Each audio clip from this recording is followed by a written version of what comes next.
張偉山飛馬團隊下嘅夥伴陳友婷。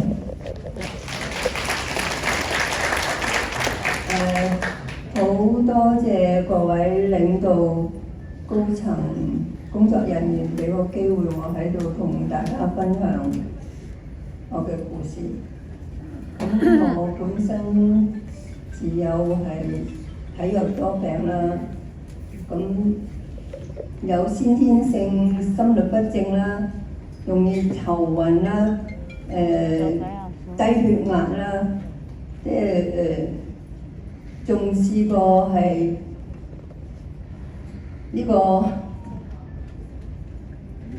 類風濕性急性類風濕性關節炎，引致心臟病、關節痛、全身關節腫痛、癱瘓咗1個月。之後就身體好差，每個月都要瞓床幾日。咁就都好辛苦，好難做人。咁後尾有朋友介紹我呢個產品，咁我一睇到第一個印象咧就係糖尿病嘅爛腳穿窿都會好返，俾我好大嘅驚訝，因為我媽媽就係有一隻好爛嘅腳，16歲爛到60幾歲，咁後尾都遲咗，60幾歲先遲咗。咁我哋已經係睇住佢呢個情況長大，所以我好深感受到，如果有好返就真係神蹟。咁我就好用心嚟了解呢個產品。咁好出奇地，我身體呢2年就發生咗2個問題，俾我好咁見證咗呢個產品嘅實力。第一個咧就係我心律不正咧，就係平時一路都捱夜啊，或者係攰啊，咁佢就會跳咯，然後令到你全身冇力咯，咁你就會要休息，即刻要瞓低休息，休息一輪就會好返。點知嗰次咧就一路狂跳，好似俾鬼追咁樣，跳咗成晚夜晚9點幾，我覺得唔係好舒服，我就瞓低，咁啊以為會好返，咁咧就但係佢唔停唔到啊，咁咧就好似平時咁想像放鬆，希望佢快啲停，但係佢一路都冇停，一路跳到天光4點幾，咁其中唔敢 call 車，唔敢 call 車，因為疫情高峰，然後亦都唔敢打擾屋企人或者親人，因為係半夜3更，咁我就都預備佢熄燈，但係好彩到臨天光就開始舒緩啲，咁我就問我個朋友張偉山，佢話你就係試下呢個產品啦。咁我試咗之後，5-6日我就開始病，咁但係咧可能跳得太緊要，嗰2-3個月我個心臟都仲好疲勞，跟住我就好似太空人咁生活，樣樣都好慢，唔敢用力，行路都飄下，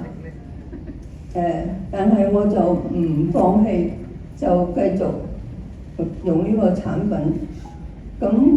點知好之後我就感覺到係一路進步，一路強化，咁到而家都冇跳過啦。同埋我我可以好用力咁樣去追下車或者拉好重嘅車仔，去一個禮拜沙頭角、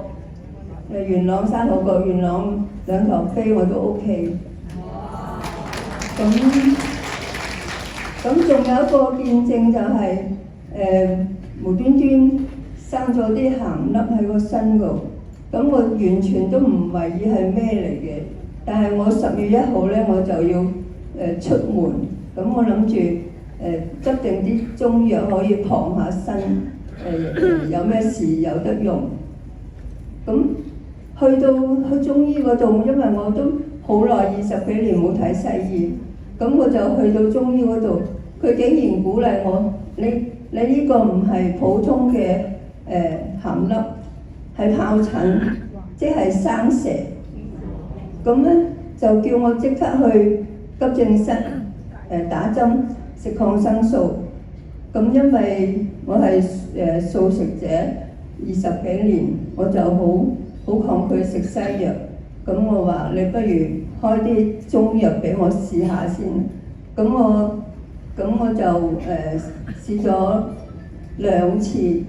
都唔掂。咁跟住有人俾一張藥單我，佢話佢呢張藥單都食好咗。咁我又試下，點知試咗嗰個痛仲走到去背脊，咁我就更加驚。咁我又再問我張偉生，我話點樣搞啊？咁佢話唔使驚啊，我都試過啊。咁你就用呢個產品啦。咁我就索性乜藥都唔食啦，我就係用呢個產品搞好咗。但係咧有個問題就係嗰啲疱疹謝咗，就覺得佢好返，但係原來嗰啲神經痛咧就係會跟住你嘅。咁咧就都好擔心，因為揩到又痛，着衫又痛。咁係一個好大嘅問題。咁我問好多人，佢話呢個係後遺症，即係好難好嘅。但係一段時間之後，我竟然係完全冇事，好返晒。咁之後我就好關注呢個問題，就睇到好多資料，同埋有一次喺度分享。原來真係好恐怖嘅，咁咧如果佢侵襲到你個神經，你真係可以痛一世都停唔到嘅，永遠要食藥嘅。咁我真係好幸運，咁呢個產品真係救咗我，同埋我係好希望分享到俾我個家人、親戚、朋友，因為隨便一家人都有1、2個身體好多問題。咁我就喺度努力緊，希望大家分享到呢個福報，咁樣大家。